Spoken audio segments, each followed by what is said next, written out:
வணக்கம். தமிழ்நாடு திருத்தப்பட்ட பட்ஜெட் பற்றின ஹைலைட்ஸ் தான் பார்க்க போகிறோம். பிறப்புக்கும் எல்லா உயிருக்கும் சிறப்பவா செய்தொழில் வேற்றுமையான். பிறப்பால் நம்ம எல்லாருமே சமம் தான். நம்ம செய்கின்ற செயல்களால் மட்டும்தான் மற்ற மக்களோட வேறுபடுத்தி காணப்படுவோம். சிறந்த செயல்கள் செய்யும்போது வாழ்க்கையில் நம்ம மேன்மேலும் முன்னேறி வாழ்க்கையில் பல சாதனைகள் புரிவோம். இந்த அருமையான குரலோட தான் நம்மளோட இந்த பட்ஜெட்டும் ஸ்டார்ட் ஆகுது. ஸோ வாங்க செஷனை ஸ்டார்ட் பண்ணுவோம். தமிழ்நாடு பட்ஜெட் 2026-27.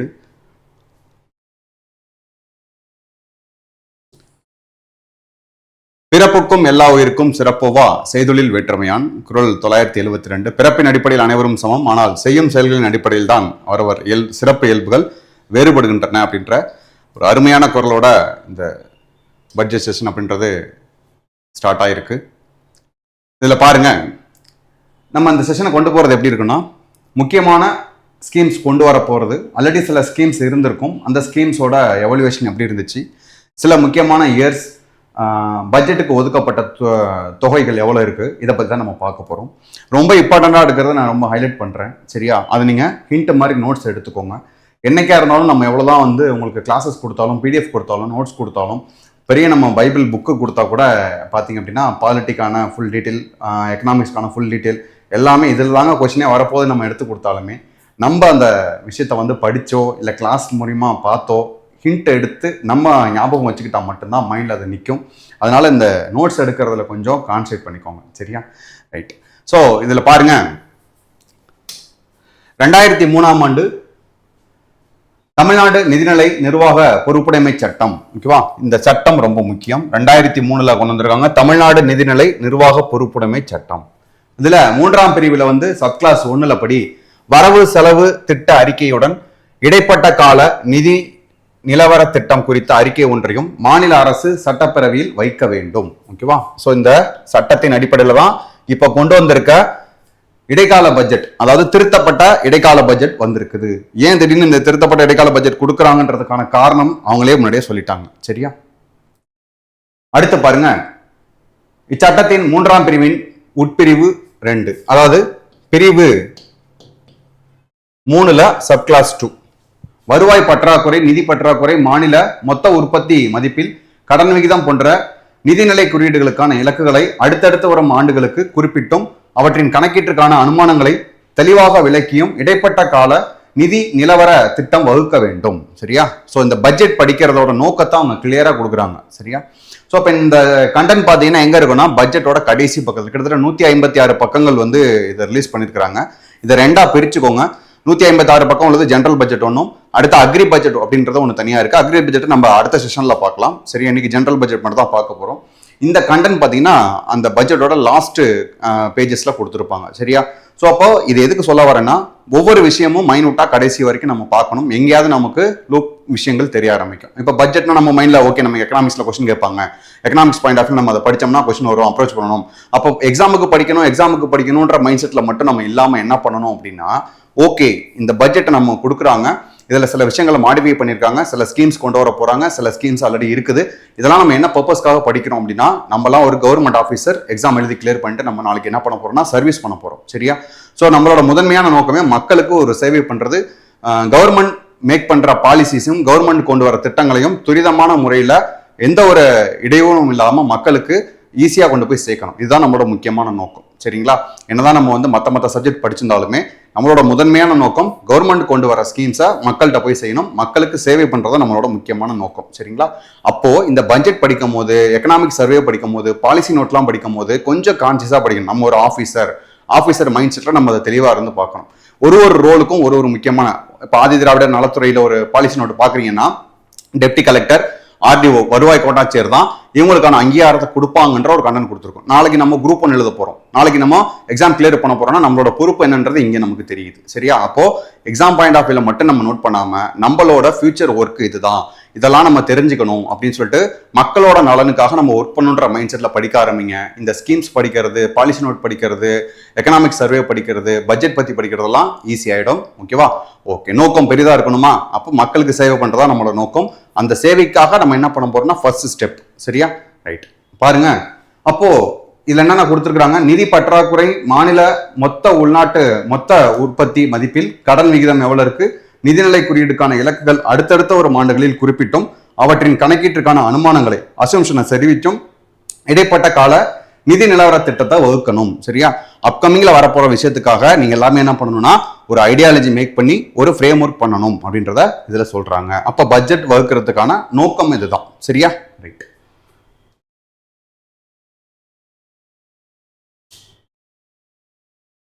இதுல பாருங்க, 2003ஆம் ஆண்டு தமிழ்நாடு நிதிநிலை நிர்வாக பொறுப்புடைமை சட்டம் ஏற்கனவே பார்த்தோமே, அதுதான் கூறப்பட்டுள்ள மேற்சொன்ன விதிகளுக்கு இணங்க 2026-27ஆம் ஆண்டு முதல் 2028-29ஆம் ஆண்டு வரையிலான காலகட்டத்திற்கு இடைப்பட்ட கால நிதி நிலவர திட்டம் சட்டமன்ற பேரவையில் சமர்ப்பிக்கப்படுகிறது. இப்ப கொடுத்ததுதான் என்ன பண்றாங்க அப்படின்னா 2026, 27, 28, 29க்கு கொடுத்துருக்காங்கன்னு சொல்றாங்க. சரியா? நான் என்ன நம்ம கண்டென்ட்ல கவர்மெண்ட் ரிலீஸ் பண்ணியிருக்கிறாங்களோ அதை தான் நான் இதுல வந்து கொடுத்துருக்கேன். மிகையா வந்து நம்ம ரொம்ப ஏஐ போட்டு ரொம்ப எக்ஸாக்டாலாம் நமக்கு கொடுக்கணும் அவசியம் இல்லை. என்ன நம்ம பேஜில் இருக்கோ அந்த பேஜ் நம்பர் முத கொண்டு அந்த இடத்துல வந்திருக்கும். சரியா? அதனால நம்மளோட பட்ஜெட்ல எப்படி இருக்கோ அதே மெத்தடில் நான் கொடுத்துருக்கேன். சரியா? ரைட், பார்த்துக்கோங்க. உங்களுக்கு இதை திரும்ப எடுத்து பார்க்கும்போது புரியும், ஈஸியா இருக்குன்றதுக்காக தான். அடுத்து, பிறக்கும் குழந்தைகளுக்கான தாய்மாமன் தங்க மோதிர திட்டம் பேரறிஞர் அண்ணா அவர்களோட பிறந்த நாள் செப்டம்பர் 15 அன்னைக்கு அதை தொடங்கப்படுறாங்க. சரியா? ஞாபகம் வச்சுக்கோங்க. ஸோ நமக்கு தெரியும் கல்வி வளர்ச்சி நாள் அப்படின்னா ஜூலை 15 அப்படின்ட்டு. ஸோ இடையில சில கண்டென்ட்டும் சொல்கிறேன், அந்த கன்னடையும் நீங்கள் நோட் பண்ணிக்கோங்க. சில கொஷின்ஸும் கேட்பேன், நோட் பண்ணிட்டு முடிஞ்ச கமெண்ட்ஸில் ஆன்சர் பண்ணுங்க. நீங்கள் கொஞ்சம் என்கேஜாக வந்து பார்த்தீங்கன்னா கொஞ்சம் இன்ட்ராக்டிவாக இருக்கணும். அடுத்து, தன்னார்வ குழுக்களும் அமைக்கப்படும். மேலும் இது குறித்த விழிப்புணர்வு ஏற்படுத்துவதற்காக, அதாவது 10581 அப்படின்ற ஒரு உதவி எண் வந்து தொடங்குறாங்க. இது எதுக்காக அப்படின்னா பள்ளி வளாகங்களில் தெளிவாக காட்சிப்படுத்தப்படும். இத்திட்டத்தினை செயல்படுத்த அரசு 7 கோடி ரூபாய் நிதி ஒதுக்கீடு செய்கிறது. மேலும் மாணவர்களும் ஆசிரியர்களும் பாதுகாக்கவும் ரகசியமாகவும் தகவல் தெரிவிக்க ஏதுவாக போதைப்பொருள் இல்லா தமிழ்நாடு இயக்கம் ட்ரக் ஃப்ரீ தமிழ்நாடு என்ற செயலியின் மூலம் போதைப்பொருள் கடத்தல் மற்றும் பயன்பாடு குறித்த தகவல்களை வெளியிடப்படுகிறது. சரியா? இந்த போதைப்பொருள் குறித்த விழிப்புணர்வு ஏற்படுத்துறதுக்கும் அது சம்பந்தமான புகார்கள் கொடுக்கறதுக்கும் பாத்தீங்கன்னா 10581 நோட் பண்ணி வச்சுக்கோங்க. இது எதுக்காக அப்படின்னா போதைப்பொருள் இல்லா தமிழ்நாடு ட்ரக் ஃப்ரீ தமிழ்நாடு அப்படின்ற ஒரு ஆப்பையும் கொண்டு வர போறாங்க. சரியா? ரைட். அடுத்து பாருங்க, இது எல்லாமே ஹைலைட்ஸ் தான். ஒரு கண்டென்ட்டை சொல்லும். சில இடங்கள்ல கண்டினியூட்டி இல்லாத மாதிரி ஃபீல் ஆகும். அதை பத்தி ஒன்றும் கவலைப்படாதீங்க. சரியா? பார்க்க நான் இதை பார்த்ததுக்கு அப்புறம் நீங்க ஒரிஜினல் பிடிஎஃப் எடுத்து பாருங்க, புரிஞ்சிடும். ரைட். அடுத்த கண்டென்ட் பாருங்க, தமிழ்நாட்டை வறுமை இல்லாத செழுமை மிகுந்த அனைவருக்கும் வாய்ப்பினை வழங்கி அதன் மூலம் சமூக நீதியினை நிலைநாட்டும் மாநிலமாகவும் 2036ஆம் ஆண்டிற்குள் $1.5 டிரில்லியன் பொருளாதாரம் கொண்ட மாநிலமாகவும் உயர்த்த தேவையான சமூக பொருளாதார மற்றும் மனிதவள முதலீடுகளை மேற்கொள்வதற்கு உறுதி பூண்டுள்ளது. அப்போ இதுக்கு முன்னாடி இருந்த கவர்மெண்ட் என்ன பண்ணிருக்காங்கன்னா 2030 1 டிரில்லியன் பொருளாதாரம் அப்படின்ற இலக்கு வச்சிருந்தோம். சரியா? சோ இவங்க 2036 எவ்வளவு ட்ரில்லியன்னா 1.5 டிரில்லியன். சரியா? அப்ப இதுதான் நமக்கு தெரிஞ்சுக்க வேண்டியது. பழசை விட்டுறணும், புதுசா இதை வந்து பார்த்து வச்சுக்கோங்க. 2030 1 டிரில்லியன் சொன்னது போன கவர்மெண்ட்ல சொல்லியிருந்தாங்க. இவங்க கொடுத்துருக்கிற 2036 1.5 ட்ரில்லியன். சரியா? ஓகே. மில்லியன், பில்லியன், ட்ரில்லியன் ஞாபகம் வச்சுக்கணும். அதான் ஆர்டர். மில்லியன்னா 10 லட்சம், அடுத்து 100 கோடி, அந்த ஆர்டர்ல வரும். அடுத்த கண்டென்ட் பாருங்க, இதுல சைட்ல நம்பர்லாம் வந்திருக்குல்ல, அதை போட்டு ஒன்று குழப்பிக்காதீங்க. இந்த நம்பர் கீழே நம்பர் வந்துடும், கீழே நம்பர் வருது, பேஜ் நம்பர் வருது. சைட்லனா அந்த டாபிக்கோட நம்பர். சரியா? அடுத்து, பொருளாதார வளர்ச்சியுடன் இணைந்து செல்லக்கூடிய வருவாய் வளர்ச்சியை அடையவும் வருவாய் ஆதாரங்களை விரிவுபடுத்தி நிலைத்தன்மையுடன் பராமரிக்கவும் மாநிலத்தின் வரி மற்றும் வரி அல்லாத வருவாய் அதிகரிப்பதற்கான நடவடிக்கைகளை பரிந்துரைப்பதற்காக ஒன்றிய திட்ட ஆணையத்தின் முன்னாள் துணைத் தலைவர், சரியா, பிளானிங் கமிஷனோட முன்னாடி இருந்த ஒரு வைஸ் சேர்மன் மாண்டேகி சிங் அலுவாலியா அவங்க தலைமையில கொண்ட ஒரு 5 பேர் கொண்ட உறுப்பினர்கள் வருவாய் மேம்பாட்டு குழு ரெவென்யூ அக்யூமெண்டேஷன் கமிட்டி அப்படின்ற ஒரு கமிட்டியை ஏற்படுத்தியிருக்கிறாங்க. சரியா? ரொம்ப ரொம்ப முக்கியம். இதோட பர்பஸ் என்ன அப்படின்றத பாருங்க. வருவாய் ஆதாரங்களை விரிவுபடுத்தி நிலைத்தன்மையுடன் பராமரிக்கவும் மாநிலத்தின் வரி மற்றும் வரி அல்லாத வருவாயை அதிகரிப்பதற்கான நடவடிக்கைகளை பரிந்துரைக்க. சரியா? யார் தலைமையில் அப்படின்னா பிளானிங் கமிஷனோட வைஸ் சேர்மனா இருந்த மாண்டேகி சிங் அலுவாலியா. ஞாபகம் வச்சுக்கோங்க. ரைட். இதெல்லாம் அப்கமிங் நம்ம எக்ஸாம்ல எதிர்பார்க்கலாம். ஓகே, இதோட நோக்கம் கொடுத்திருக்காங்க பாருங்க. மாநிலத்தின் நிதி சுயாட்சியை வலுப்படுத்தி அதன் சமூக பொருளாதார கடமைகளை நிறைவேற்ற தேவையான நிதி ஆதாரங்களை உருவாக்குவதே அரசின் நோக்கம். சரியா? ஸோ அவங்களோட எய்ம் அப்படின்றதையும் தெளிவாக கொடுத்துருக்காங்க. நெக்ஸ்ட் பாருங்க, நெக்ஸ்ட் கண்ணன்.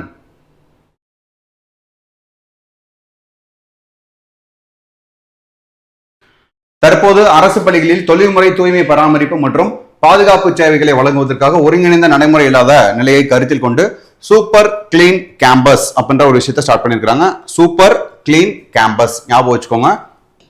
இதெல்லாம் அப்கமிங்ல வரப்போகுது. Super clean campus. சரியா? அடுத்து ஏற்கனவே நம்ம பார்த்த ஸ்கீம் தான் தாய்மாமன் தங்க மோதிரம். அந்த ஸ்கீம் தாய்மாமனும் அவரது அரசும் உணர்ந்தே இருக்கிறது. மாநில முழுவதும் உள்ள அரசு பள்ளிகளை நவீனமயக்கும் நோக்கத்தில் பரிந்துரை செய்யப்பட்ட விதிமுறைகளின் அடிப்படையில் தேவையான உள்கட்டமைப்பு வசதிகளை வழங்குவதற்காக ஒரு பள்ளி நிறைவு திட்டம் அறிமுகம் செய்யப்படுகிறது. சரியா? பள்ளி நிறைவு திட்டம். ஓகேவா? இன்னும் இதெல்லாமே டெவலப்மெண்ட்ல தான் இருக்கு. இன்னும் இதுக்கு ஃபைனலைஸ் ஆகி என்ன பண்ண போறோம் என்ன ஏதுன்னு ஐடியா மட்டும் தான் கொடுத்துருக்காங்க. தொடக்க பள்ளியில், நடுநிலை பள்ளியில், ஆரம்ப பள்ளிகளில் வரப்போகுதுன்றதெல்லாம் கொடுத்துருக்காங்க. ஸோ இதோட ஃபைனல் இன்னும் நமக்கு டெரைவ் பண்ணி வரல. சரியா? அடுத்து பாருங்க, அரசு மற்றும் அரசு உதவி பெறும் பள்ளிகளில் 2026-27 ஆண்டில் 11ஆம் வகுப்பு பயிலும் சுமார் 5.32 லட்சம் ஜென்சி கிட்ஸ் இளம் தலைமுறை மாணாக்கருக்கு 277 கோடி ரூபாய் மதிப்பீட்டில் ஹெல்மெட் மற்றும் வாட்டர் பாட்டில் வசதிகளுடன் கூடிய நவீன பிராண்ட் மிதிவண்டி வழங்கப்பட உள்ளது. சரியா? ஞாபகம் வச்சுக்கோங்க. யாருக்கு அப்படின்னா இதுதான் ரொம்ப முக்கியம். 2026-27 11th படிக்கிறவங்களுக்கு. சரியா? ஞாபகம் வச்சுக்கோங்க. ஸோ நெக்ஸ்ட் பாருங்க, அரசு கல்லூரி மாணவர்களுக்கான வெற்றி மணிக்கணினி திட்டம் செயல்படுத்தும் 2000 கோடி ரூபாய் இதுக்கு ஒதுக்கி இருக்கிறாங்க. ஓகேவா? இது கல்லூரி மாணவரோட கற்றல் திறனை மேம்படுத்துறதுக்கு ஒரு முக்கியமான பாயிண்ட் ஆகும். ஒரு கண்டென்ட் பார்க்கும்போது நீங்க என்ன பார்க்கணும் அப்படின்னா ஸ்கீமை பார்க்கணும், ஸ்டார்ட் பண்ண இயர் பார்க்கணும், அடுத்து அதோட எய்ம் நோக்கம் என்ன அப்படின்றதையும் பார்க்கணும். சரியா? நெக்ஸ்ட் என்ன பார்த்தீங்கன்னா பெனிஃபிஷரி. இந்த திட்டத்தோட பயனாளிகள் யாரு? 11th இதுல பாக்குறோமா? சரி, கல்லூரி காலேஜ்னு பாக்குறோமா? அந்த மாதிரி இதோட பெனிஃபிஷரி யாரு? இந்த மாதிரி கண்டென்ட் கொஞ்சம் டீட்டெயிலா பார்க்கும் போதே பார்த்து வச்சுக்கிட்டோம்னா எக்ஸாம்ல எப்படி கொஸ்டின் கேட்டாலும் சிம்பிளா எப்ப ஆரம்பிச்சாங்கன்னு கேட்டாலும் சரி, இல்லை அதோட ஸ்டேட்மெண்ட் டைப் கொஸ்டின் கொடுத்து கேட்டாலும் சரி, எளிமையா எழுதிடலாம். சரியா? ஸோ நெக்ஸ்ட் பாருங்க, தமிழ்நாடு இளைஞர்கள் அதிநவீன திறன்களை பெறுவதற்காக உறுதி செய்து அவர்களை வேலைவாய்ப்புக்கு தகுதியுடையவர்களாக உருவாக்குவதுடன் அவர்களுடைய தொழில் முனைவு ஆர்வத்தையும் வளர்க்கும் நோக்கில் வெற்றி திறன் பயிற்சி திட்டத்தை அறிமுகப்படுத்துகிறது. சரியா? இது யாருக்குன்னா ஆண்டர்பனரா ஒரு யங்ஸ்டரை உருவாக்குறதுக்காக வெற்றி திறன் பயிற்சி திட்டம். இத்திட்டத்தின் கீழ் நடப்பாண்டில் 12 லட்சம் கல்லூரி மாணவர்களுக்கும் 1 லட்சம் வேலையில்லா இளைஞர்களுக்கும் பாத்தீங்கன்னா தொழில் துறைக்கு தேவையான திறன் பயிற்சிகள் வழங்கப்படும். சரியா? 12 லட்சம் கல்லூரி மாணவர்கள். இதான் நான் சொன்னா ஒரு கண்டென்ட்டை பிரிச்சுக்கோங்கன்னு சொல்லிட்டு இதை பாருங்க, பெனிஃபிஷரி 2 பேர் வராங்க. ஒருத்தங்க யாருன்னா 12 லட்சம் கல்லூரி மாணவர்கள். இன்னொன்னு பாருங்க, 1 லட்சம் அன்எம்ப்ளாய்டு யங்ஸ்டர்ஸ், 1 லட்சம் வேலை இல்லாத இளைஞர்கள். சரியா? தொழில்துறை தேவைக்கேற்ற திறன் பயிற்சிகள் வழங்கப்படும். சரியா? ஸோ தனியார் நிறுவனத்துடன் இணைந்து முதல் கட்டமா ஒரு 20,000 இளைஞர்களுக்கு பணியிட பயிற்சி வழங்கப்பட உள்ளது. ஃபர்ஸ்ட் கட்டமா ஒரு 2000 பேருக்கு. ஆனா யாருக்கு இதுன்னா 12 லட்சம் காலேஜ் ஸ்டூடெண்ட்டுக்கும் 1 லட்சம் வேலையில்லா பட்டதாரிகளுக்கும். ஸோ நெக்ஸ்ட் பாருங்க, செயற்கை நுண்ணறிவு, ரோபோட்டிக்ஸ் மற்றும் பிற வளர்ந்து வரும் தொழில்நுட்பங்களை உலகமயமாக மாற்றி வரும் அமைத்து வரும் சூழலில் இந்த தொலைநோக்கு பார்வையை செயல்படுத்தும் விதமாக செயற்கை நுண்ணறிவு, ரோபோட்டிக்ஸ் மற்றும் இணைய கருவிகள் குறித்த அறிவுக்கான தமிழ்நாடு பள்ளி திட்டம் TN ஸ்பார்க் இது ஆல்ரெடி இருக்கு. ஓகேவா? இந்த TN ஸ்பார்க் அப்படின்றது ஆல்ரெடி இருக்கு. இதை விரிவுபடுத்த தான் இருக்கிறாங்க. சரியா? இத்திட்டம் தற்போது 5000 அரசு பள்ளிகளிலும் கூடுதலாக 2600 பள்ளிகளுக்கும் விரிவுபடுத்த உள்ளது. இப்போதைக்கு எவ்வளவு இருக்குன்னா பிரசன்ட்ல 5000 ஸ்கூல்ல இம்ப்ளிமெண்ட் பண்ணியாச்சு. அப்கமிங்ல பாத்தீங்கன்னா ஒரு 2600 ஸ்கூல்ல இம்ப்ளிமெண்ட் பண்ண போறாங்க. சரியா? பார்த்து வச்சுக்கோங்க. சோ நெக்ஸ்ட் பாருங்க,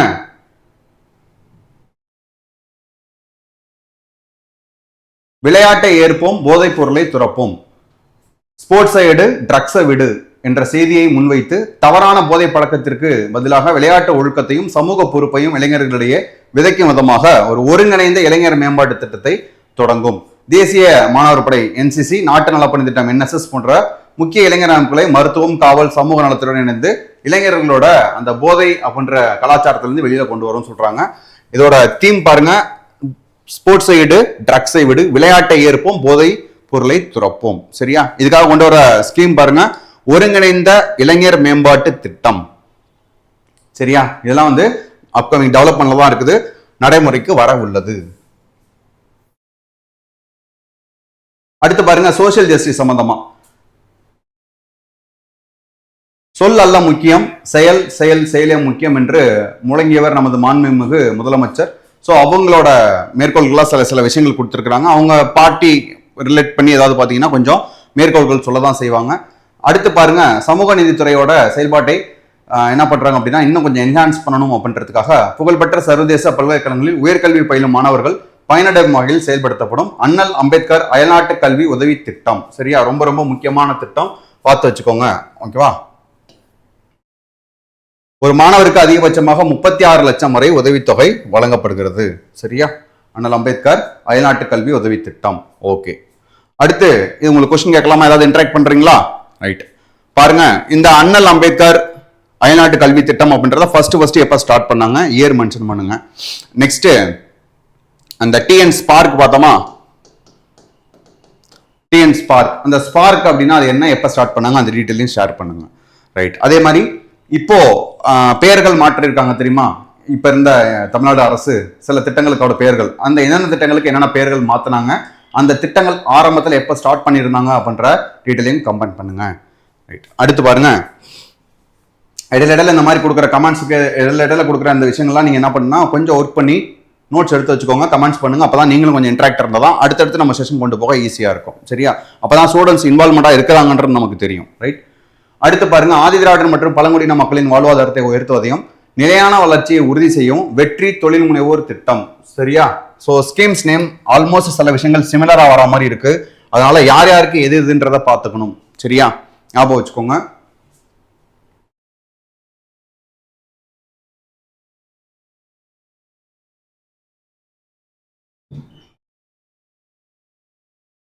இதுல பாருங்க, வெற்றி திறன் பயிற்சி திட்டம் யாருக்குன்னா காலேஜ் ஸ்டூடெண்ட்டுக்கும் 12 லட்சம் பேருக்கு, ஒரு 1 லட்சம் வேலையில்லா இளைஞர்களுக்கு வெற்றி திறன் பயிற்சி திட்டம். இதுல பாருங்க, வெற்றி தொழில் முனைவோர் திட்டம், கன்ஃபியூஸ் பண்ணிக்க கூடாது. கிளியரா? ரைட், இத்திட்டத்தின் மூலம் பயனாளிகள் மொத்த திட்ட செலவில் மூலதன மானியமும் வட்டி மானியமும் ஏதுவாக நடப்பு நிதியாண்டில் பார்த்தீங்கன்னா 75 கோடி ரூபாய் வந்து ஒதுக்கி இருக்கிறாங்க. ஸோ இதை பொறுத்த வரைக்கும் நீங்க இன்னும் அப்கமிங்ல இது வந்து டெவலப் பண்ணலாம் இருக்குது. ஃபைனலைஸ் ஆயிட்டு நமக்கு வந்து ஸ்கீம் வந்துச்சுன்னா அதுக்கப்புறம் கூட நீங்க பார்த்து வச்சுக்கலாம். இப்போதைக்கு நீங்க பார்த்து வச்சுக்கோங்க போதும். கிளியரா?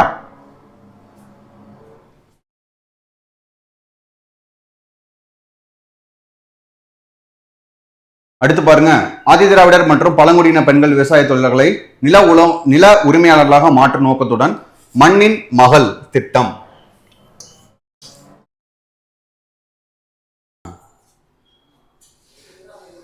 மண்ணின் மகள் திட்டம் செயல்படுத்தப்படும். இத்திட்டத்தின் கீழ் பயனாளிகளுக்கு விவசாயம் செய்திட தேவையான நவீன தொழில்நுட்ப பயிற்சி வழங்கப்படும். திருத்த வரவு செலவு திட்டம் மதிப்பு, அதாவது இந்த ரிவைஸ்டு பட்ஜெட் தான் திருத்த வரவு செலவு திட்டம்னு சொல்றாங்க. மதிப்பீடுகளில் இந்த மண்ணின் மகள் திட்டத்திற்கு 20 கோடி ரூபாய் வந்து ஒதுக்கி இருக்கிறாங்க. சரியா? ஸோ நெக்ஸ்ட் பாருங்க, நகர்ப்புற கிராமப்புறங்களில் அமைந்துள்ள ஆதிதிராவிட குடியிருப்புகளில் அவர்களின் முழுமையான சமூக பொருளாதார வளர்ச்சியை அடைய வேண்டும் என்ற நோக்கத்தில் அயோத்திதாச பண்டிதர் வாழ்விட மேம்பாடு திட்டம், அயோத்திதாச பண்டிதர் வாழ்விட மேம்பாடு திட்டம் அப்படின்றது செயல்படுத்தப்படும். ஆதிதிராவிட குறிப்புகளில் அடிப்படை உள்கட்டமைப்பு வசதிகளை விரிவாக மேம்படுத்துவதிலும் மக்களின் வாழ்க்கை தரத்தை உயர்த்துவதிலும் இத்திட்டம் முழுமையாக கவனம் செலுத்தும். இதோட நோக்கம் வந்து என்ன அப்படின்னா, அவங்களோட குடியிருப்புகளில் உள்கட்டமைப்பை வந்து மேம்படுத்துறது, வாழ்க்கை தரத்தை வந்து உயர்த்துறது. சரியா, மெயின்ஸ் பாயிண்ட் ஆஃப் வியூ இதெல்லாம் பார்த்து வச்சுக்கணும். கவர்மெண்டோட இனிஷியேட்டிவ்ஸ் என்னென்ன இருக்குது, கவர்மெண்ட் கொண்டு வந்த ஸ்கீம்ஸ், இது நாளைக்கு ஸ்கீமாக கன்வெர்ட் ஆகிடுச்சு அப்படின்னா, ஸோ கொஸ்டின்ஸில் சோஷியல் இஷ்யூஸில் உங்களுக்கு கொஸ்டின் கேட்குறாங்க அப்படின்னா, இந்த மாதிரி தமிழ்நாடு கவர்மெண்ட் ஆதிதிராவிடர்கள் அவங்களோட நலனுக்காக என்ன பண்ணுறாங்க அப்படின்னா இதை கொண்டு வந்திருக்கிறாங்க. இது மூலயமா அவங்களோட வாழ்வாதாரம் மேம்படும், வாழ்க்கை தரம் உயரும் அப்படின்றத நம்ம ஹைலைட் பண்ணி காமிக்கும் போது மெயின்ஸில் நம்மளோட பேப்பர் கொஞ்சம் வித்தியாசமாக ஹைலைட்டடாக தெரியும். சரிங்களா? அடுத்து பாருங்க,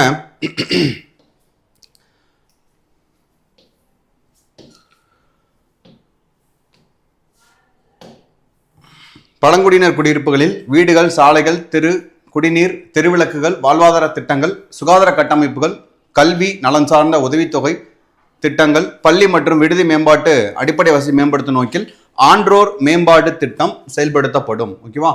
ஸ்கீம்ஸ்லாம் பேர் பார்த்து வச்சுக்கோங்க. ஓகேவா? ஆன்றோர் மேம்பாடு திட்டம் இத்திட்டத்தின் கீழ் நடப்பு நிதியாண்டில் 250 கோடி ரூபாய் ஒதுக்கீடு செய்யப்பட்டுள்ளது. சரியா? ஸோ ஒதுக்கீடு 250 கோடி ரூபாய். நெக்ஸ்ட் கண்ணன் பாருங்க, தஞ்சாவூர், திருவண்ணாமலை, சேலம், கடலூர் மற்றும் விருதுநகர் மாவட்டங்களில் அறிவுசார் குறைபாடு உடையவருக்கு அரசு நிறுவனங்கள் நம்பிக்கை இல்லம் என்ற பெயரில் அமைக்கப்படும்.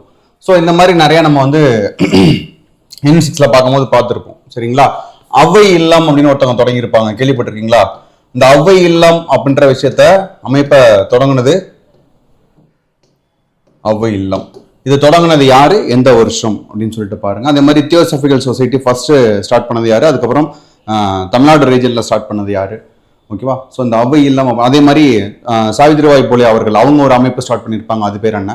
சாரதா சதன் அப்படின்ற ஒரு அமைப்பு ஸ்டார்ட் பண்ணியிருப்பாங்க, அது பேர் என்ன? இதெல்லாம் எதுக்கு சொல்றேன் அப்படின்னா, ஒரு டாபிக் படிக்கும் போதே அதுக்கு ரிலேட் பண்ணி இதே மாதிரி வேற விஷயங்கள் இருக்குது அப்படின்னா அதை நம்ம வந்து ரீகால் பண்ணி வச்சுக்கலாம். சரிங்களா? ரைட். இந்நிறுவனங்களில் 3 வயது மற்றும் அதற்கு மேற்பட்ட குழந்தைகளுக்கு சிறப்பு கல்வி, ஆரம்பகால பயிற்சி சேவை, மறுவாழ்வு மற்றும் தொழில் பயிற்சி வழங்கப்படும். சரியா? ஸோ இதோட பெனிஃபிஷியரி யாருன்னா எபோ 3 இயர்ஸ் இருக்கிற குழந்தைகளுக்கு. ஸோ நெக்ஸ்ட் கண்ணன் பாருங்க. பெருந்தலைவர் காமராசர் காலை உணவு திட்டம் என பெயர் சூட்டப்பட்டுள்ளது. பெருந்தலைவருக்கு பெருமை சேர்த்துள்ளார். ஓகேவா? 6ஆம் வகுப்பு முதல் 8ஆம் வகுப்பு வரை பயிலும் அரசு மற்றும் அரசு உதவி பெறும் மாணவர்களுக்கு இத்திட்டத்தினை விரிவுபடுத்தியுள்ளார். தந்தை பெரியாரின் பிறந்த நாளான செப்டம்பர் திங்கள் 17ஆம் திங்கள்னா செப்டம்பர் மாதம், சரியா? செப்டம்பர் மாதம் 17ஆம் நாள் செயல்படுத்தப்பட உள்ளது. இத்திட்டத்தின் மூலம் கூடுதலாக 15,414 பள்ளிகளில் பயிலும் 15.14 லட்சம் மாணவர்கள் பயன்பெறுவர். சரியா? ஸோ காலை உணவு திட்டம் அப்படின்றதோட பேர் வந்து மாற்றப்பட்டுள்ளது. அதாவது முக்கியமானது. ஸோ பயனாளிகள் 15.14 லட்சம். எத்தனை பள்ளிகள் அப்படின்னா 15,414 பள்ளிகள். சரியா? ஸோ ஆல்ரெடி உங்களுக்கு அந்த ஹோம்ஒர்க் கொடுத்துருந்தோம்னா என்ன அப்படின்னா திட்டங்கள் பெயர் மாற்றத்தோட டீட்டெயில் கேட்டிருந்தேன். இதுலேயே ஒரு கண்ணன் நம்ம சொல்லியாச்சு. காலை உணவு திட்டத்தை நம்ம பெருந்தலைவர் காமராசர் அவர்களோட பேரை வந்து மாற்றிருக்கிறாங்க. அடுத்து பாருங்க. சமூக மற்றும் குடும்ப சவால்களை எதிர்கொள்ளும் திருநகர்களுக்கு பாதுகாப்பான தங்குமிடம், உணவு, ஆலோசனை மற்றும் மறுவாழ்வு ஆதரவை வழங்குவதற்காக 5 மாவட்டங்களில் அரண் தங்கும் இடம் வசதி நிறுவப்படும். சரியா? இதே மாதிரி பார்த்தீங்கன்னா பெண்களுக்கு ஏற்கனவே இருக்கிறது என்ன அப்படின்னா தோழி விடுதிகள். இந்த தோழி விடுதிகள்ன்ற கான்செப்டை எப்போ உருவாக்குனாங்கன்னு பாருங்க. அதே மாதிரி போலீஸ் அக்கா அப்படின்னு ஒரு திட்டம், ஒரு இனிஷியேட்டிவ்ஸ் தான் போலீஸ் அக்கா. அடுத்து வந்து ஒன் ஸ்டாப் சென்டர். இது வந்து சென்ட்ரல் கவர்மெண்டோட இனிஷியேஷன். ஒரு நிறுத்த மையம் அப்படின்னு சொல்லுவாங்க, இல்லைன்னா சகி மையம் அப்படின்னு சொல்லுவாங்க. ஒரு நிறுத்த மையம் இல்லைன்னா சகி மையம் அப்படின்னு சொல்லுவாங்க. ஸோ இந்த அரண் திட்டம் அப்படின்றது திருநகர்களுக்கு அவங்களுக்காக உள்ளது. சரியா? ஸோ அடுத்த கண்ணு பாருங்க. மாநிலம் முழுவதும் தாய் கேர் என்ற பெயரில் கருவுற்ற பெண்களுக்கு சேவை மற்றும் உதவி மையங்கள் அமைக்கப்படும். சரியா? ஸோ இதே மாதிரி இதுக்கு மாதிரி இருந்தது என்ன அப்படின்னா பாலூட்டும் தாய்மார்களுக்கு தனி அறை இது பண்ணியிருப்பாங்க. அதே மாதிரி மெட்டர்னிட்டி டைம்ல அவங்களுக்கு டெலிவரி டைம்ல வந்து மருந்து பெட்டகம் அமைந்த ஒரு பாக்ஸ் ஒன்று கொடுத்துருப்பாங்க. சரியா? இப்போ கொண்டு இருக்கிறது தாய் கேர். அடுத்த கண்ணன் பாருங்க. கிராமப்புற மேம்பாடு, ஊட்டச்சத்து பாதுகாப்பு மற்றும் பொருளாதார வளர்ச்சி ஆகியவற்றை ஊக்குவிக்கும் வேளாண் பொருளாதாரத்தின் ஒரு முக்கிய அங்கமாக கால்நடை பராமரிப்பு முக்கிய துறை வந்து விளங்குகிறது. நடப்பு நிதியாண்டில் ஊரக பகுதிகளில் வாழும் நலிவடைந்த கைம்பெண்கள், ஆதரவற்ற பெண்கள், திருநகர்கள் மற்றும் மாற்றுத்திறனாளிகளுக்கு வெற்றி மகளிர் ஆடுகள் வளர்ப்பு திட்டத்தின் கீழ் 100% மானியத்தில் 5 வெள்ளாடுகள் அல்லது செம்மறி ஆடுகள் வந்து வழங்கப்படும். சரியா? இதோட பெனிஃபிஷியரி யாரு அப்படின்னா பாருங்க, ஊரக பகுதிகளில் ரூரல் ஏரியால வாழும் நலிவடைந்த கைம்பெண்கள். ஓகேவா? பொருளாதார ரீதியில நலிவடைந்த யார் அப்படின்னா விடோஸ், ஆதரவற்ற பெண்கள். ஓகேவா? யாருமே பார்த்துக்க இல்லாதவங்க. அடுத்து திருநகர்கள். ஓகேவா? டிரான்ஸ்ஜெண்டர்ஸ். அடுத்து மாற்றுத்திறனாளிகள். இவங்க தான் இதோட பெனிஃபிஷரிஸ். ஸ்கீம் பேரு வெற்றி மகளிர் ஆடு வளர்ப்பு திட்டம். சரியா? 100% ஃப்ரீ. அதான் மானியம். 5 வெள்ளாடு அப்படி இல்லைன்னா செம்மறி ஆடுகள் வழங்கப்படும். ரைட்டா? அடுத்து பாருங்க. விவசாயிகளுக்கு நிதி பாதுகாப்பை வழங்கும் நோக்கில் இந்த அரசு கால்நடைகளை காப்போம், ஓகேவா, கால்நடைகளை காப்போம் என்ற புதிய கால்நடை காப்பீடு திட்டத்தை அறிமுகப்படுத்த உள்ளது. ஸோ இதோட நிதி ஒதுக்கீடு பார்த்தீங்கன்னா 31 கோடி. இதே மாதிரி வேற என்ன அப்படின்னா வேற என்ன கண்ணு இதுக்கு முன்னாடி பார்த்தோம் அப்படின்னா மழைநீர் சேகரிப்பு திட்டம். மழைநீர் சேகரிப்பு திட்டம் எப்போ ஃபர்ஸ்ட் கொண்டு வந்தாங்க, யார் பீரியட்ல கொண்டு வந்தாங்க அப்படின்றத பாருங்க. மழைநீர் சேகரிப்பு திட்டம். சரியா? இதே மாதிரி வேற ஒன்னா ஸ்கீம் இருந்திருக்கும் அப்படின்னா பாதம் பாதுகாப்போம். பாதம் பாதுகாப்போம். பழைய ஸ்கீம்ஸ் எல்லாம் திரும்ப வருமா வராதான்னு யோசிச்சுட்டு இருக்காதீங்க, நீங்க எல்லாத்தையுமே பார்த்து வைங்க. சரி? ஏன்னா இந்த கவர்மெண்ட் சொல்லியிருந்தது இதுக்கு முன்னாடி இந்த கவர்மெண்ட் கொண்டு வந்தா நல்ல நல்ல ஸ்கீம்ஸ் வந்து கண்டினியூ ஆகிட்டு தான் இருக்கும் அப்படின்னு சொல்லியிருக்காங்க. அதே மாதிரி கண்டினியூ ஆகிட்டு தான் இருக்கு. பேர்கள் தான் சில விஷயங்கள் மாத்திக்கிட்டு இருக்காங்க. அதனால பழசையும் பார்த்துக்கிட்டே வாங்க. கேட்டா ஓகே, இல்லைன்னா நம்ம இப்போ உள்ளதுல ட்ரெண்ட்ல நம்ம பார்த்துக்கலாம். அடுத்து பாருங்க, அடுத்த கண்ணன். பாரம்பரிய மீன்பிடி தொழிலில் ஈடுபட்டுள்ள மீனவர்களுக்கு மாநில அரசு ஒவ்வொரு குடும்பத்திற்கும் 6000 ரூபாய் என்ற அளவில் பணி இல்லா காலங்களில் இந்த உதவித்தொகை கொடுத்துட்டு இருந்தாங்க. இது வரைக்கும் வந்து அந்த மீன்பிடி தடை காலம் அப்படின்னு போடுவாங்க. சரியா, மீன்களோட இனப்பெருக்கத்தை வளர்க்கணும் அப்படின்றதுக்காக அப்ப அவங்களுக்கு மந்த்லி எவ்வளவு கொடுத்துருந்தாங்கன்னா 6000 ரூபாய் கொடுத்துக்கிட்டு இருந்தாங்க. ஓகேவா, அந்த பணியில்லா காலத்துல இப்ப என்ன பண்ண போறாங்கன்னா 6000த்துல இருந்து 7000 ஒரு 1000 ரூபாய் வந்து இன்க்ரீஸ் பண்ண போறாங்க. சரியா, ஞாபகம் வச்சுக்கோங்க. இது மூலியமா 1.9 லட்சம் பாரம்பரிய மீனவ குடும்பங்கள் வந்து பயனடைவாங்க. சரியா, ஸோ இந்த கண்ணன் எவ்வளவு பேரு பெனிஃபிஷரிஸ் அப்படின்ற ரேஷியோவும் பார்த்து வச்சுக்கோங்க. டைம்ல கொஸ்டின்ஸ் இந்த டைம்ல கேட்கறதுக்கு வாய்ப்பு நிறைய இருக்கு. 2036 ஆண்டுக்குள் தமிழ்நாட்டின் மாநில மொத்த உள்நாட்டு உற்பத்தி சரியா மதிப்பினை 1.5 ட்ரில்லியன் அமெரிக்க டாலராக உயர்த்துவது நமக்கு குறிக்கோள். இது நம்ம ஃபர்ஸ்டே பார்க்கும்போது பார்த்திருந்தோம். அடுத்து பாருங்க, தமிழ்நாட்டின் போட்டித்திறனை மேலும் செம்மைப்படுத்தும் வகையில் செயற்கை நுண்ணறிவு தொழில்நுட்பத்துடன் இயங்கும் வழிகாட்டி 3.0 எனும் புதிய முதலீட்டு சேவை அமைப்பை அறிமுகப்படுத்த உள்ளது. சரியா, ஏஐயோட ஒரு இனிஷியேஷனா என்ன பண்ண போறாங்கன்னா வழிகாட்டி 3.0 அப்படின்னு சொல்லிட்டு இதன் மூலம் தமிழ்நாட்டில் முதலீடு செய்ய விரும்பும் நிறுவனங்களுக்கு தேவையான தகவல்கள், அதுக்கப்புறம் அவங்களுக்கு தேவையான அந்த ரிஜிஸ்ட்ரேஷன் ப்ராசஸ் சேவைகள் அனைத்தும் ஒரே இடத்தில் கிடைக்கும். சரியா, இது யாருக்காக அப்படின்னா முக்கியமா இன்வெஸ்டர்ஸ்க்காக கொண்டு வந்த ஒரு இனிஷியேஷன் வழிகாட்டி 3.0. பேர்களை கவனமா பார்த்து வச்சுக்கணும். ஸோ நெக்ஸ்ட் அடுத்து பாருங்க, தென் தமிழ்நாட்டின் தூத்துக்குடி மற்றும் திருநெல்வேலி மாவட்டங்களில் விண்வெளி தொழில் முதலீட்டு மண்டலமாக அறிவிக்கப்படும். எப்படி வந்து இந்த தஞ்சை, நாகை, திருவாரூர், மயிலாடுதுறை பகுதியெல்லாம் காவிரி டெல்டா பகுதியா வேளாண் சிறப்பு மண்டலமா அறிவிச்சிருப்பாங்க. அதே மாதிரி தென் தமிழ்நாட்டில் தூத்துக்குடி, திருநெல்வேலி அந்த மாவட்டங்கள் வந்து விண்வெளி தொழில் முதலீட்டு மண்டலமாக அறிவிக்கப்படும். இதன் மூலியமா தென் மாவட்டங்களில் தொழில் வளர்ச்சியில் ஒரு மிகப்பெரிய முன்னேற்றம் ஏற்படும். தூத்துக்குடி மாவட்டம் குலசேகரப்பட்டினத்துல விண்வெளி ஏவுதளத்தின் அளப்பரிய புவியியல் மற்றும் உத்தி சார்ந்த அமைப்புகள் அங்க உள்ளது. சரியா, ரைட். காற்றாலைகளும் அந்த போற வழியில இருந்திருக்கும். இந்த சரௌண்டிங் பாத்தீங்க அப்படின்னா இந்த கன்னியாகுமரி போற ரூட் ஓகேவா, குலசேகரப்பட்டினம், நாங்குநேரி அந்த ஏரியாலாம் வரும். சரியா, அடுத்து எம்எஸ்எம்இக்காக பாருங்க, பதிவு செய்யப்பட்ட 43.47 லட்சம் எம்எஸ்எம்இ சிறு குறு நடுத்தர தொழில் நிறுவனங்களுடன் தேசிய அளவில் தமிழ்நாடு 3ஆம் இடத்தில் உள்ளது. இப்போ நம்ம என்ன பார்க்கணும் அப்படின்னா இதோட இனிஷியேஷன் 3வது இடத்துல தமிழ்நாடு இருக்கு. சரியா, எம்எஸ்எம்இ செக்டார்ல நம்ம என்ன பண்றோம் அப்படின்னா 43.47 லட்சம் எம்எஸ்எம்இ நடுத்தர தொழில் நிறுவனங்கள் பார்த்தீங்க அப்படின்னா தேசிய அளவில் தமிழ்நாடு 3ஆம் இடத்துல இருக்கு. சரி, அப்ப உங்களுக்கான கொஸ்டின் கேட்கலாமா, இதே மைக்ரோ ஸ்மால் மீடியம் என்டர்பிரைஸ் எம்எஸ்எம்இல ஃபர்ஸ்ட் செகண்ட் இருக்கிற ஸ்டேட் யாரு யாரு? சரியா, தேர்டு நம்ம பார்த்துட்டோம், தேர்டு வந்து தமிழ்நாடுன்னு பார்த்துட்டோம், ஃபர்ஸ்ட் செகண்ட் யாரு கமெண்ட் பண்ணுங்க. ஸோ நெக்ஸ்ட் அடுத்த கண்ணன் பாருங்க,